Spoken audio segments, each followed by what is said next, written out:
Hey guys, I'm trying to hit 10k subscribers by the end of the year and I think we can get there with your help, so please subscribe. It would honestly mean a lot to me. Now let's go right into the stories. I still remember that morning with eerie clarity. The sunlight streamed through the curtains, casting a warm glow on the living room. I had just finished my morning coffee, the aroma still lingering in the air, when my phone buzzed. It was a message from my best friend, Sarah. Did you see the photo on Instagram? You need to check it out. Curiosity piqued, I grabbed my phone and scrolled through my feed. That's when I saw it, a candid shot of my husband, Mark, laughing with someone at a party. But it wasn't just someone, it was my sister, Emma. They were close, too close, arms slung casually around each other's shoulders, eyes sparkling with what looked like more than just friendly banter. My heart sank. For a moment, I brushed it off as nothing more than a drunken night of laughter. Emma had always been the life of the party, and Mark, with his laid-back charm, easily fell into her orbit. But something in my gut twisted. I decided to ignore the feeling and went about my day. Later that evening, I returned home, still buzzing from the day's events. Mark was already there, lounging on the couch, flipping through channels. I kissed him hello, but the image from earlier wouldn't leave my mind.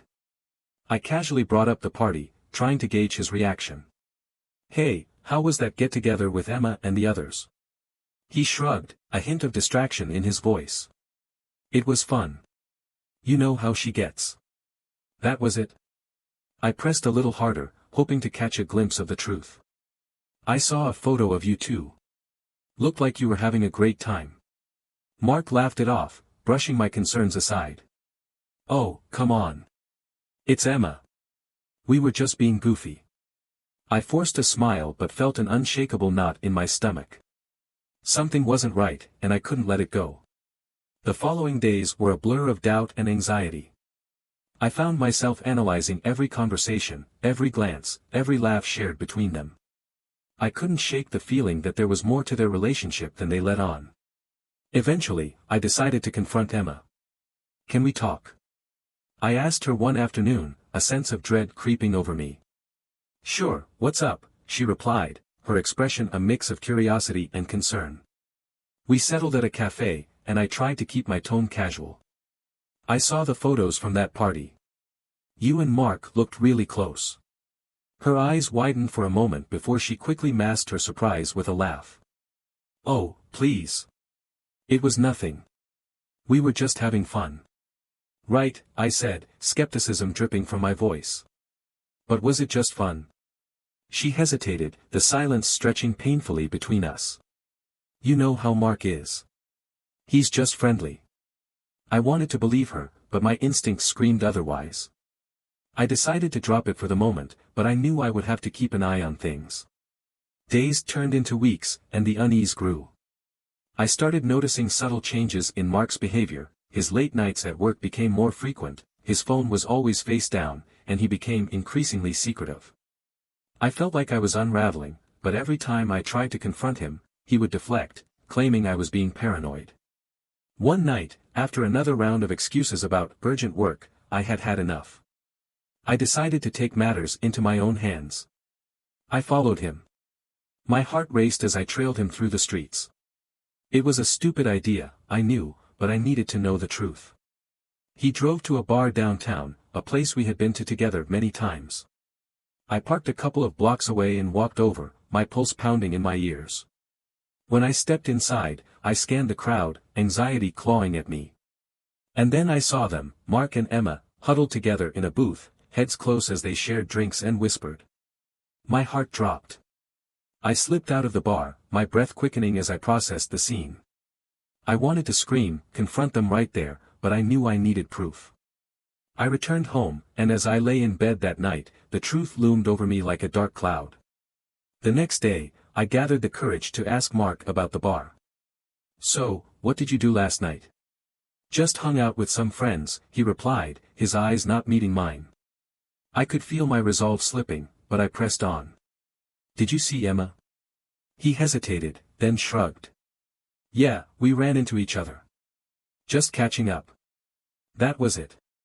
The anger boiled inside me, but I forced myself to stay calm. I told him I had a busy weekend planned and needed space to think.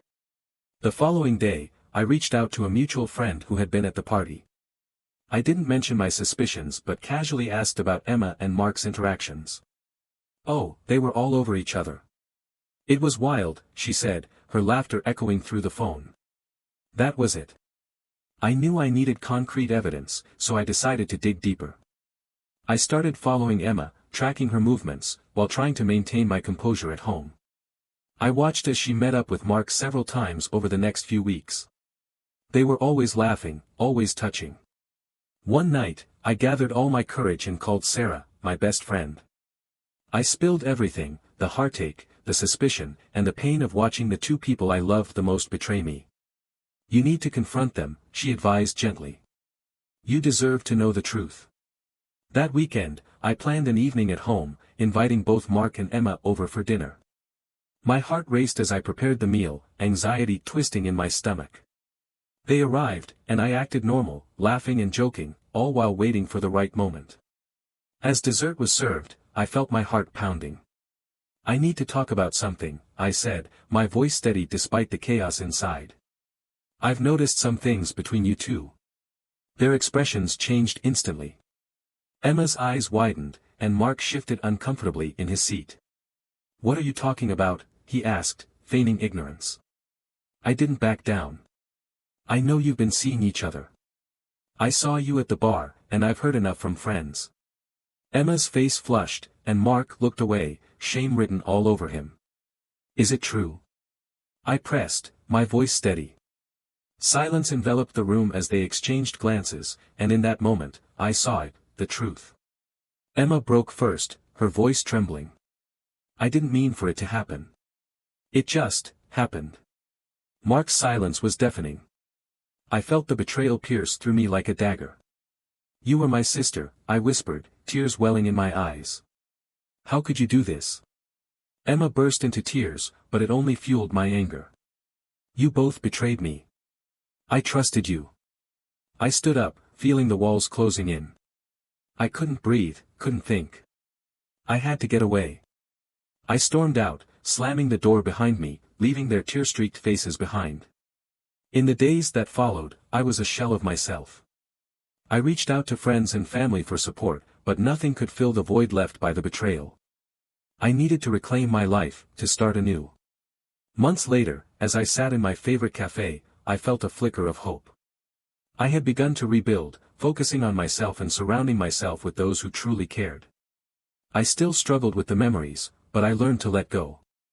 Mark and Emma were no longer a part of my life, and I was determined to make peace with it. It was a long road ahead, but I knew I would find my way back to happiness. In the end, the truth had set me free. I was stronger than I realized, and with every step I took away from the past, I was closer to a brighter future.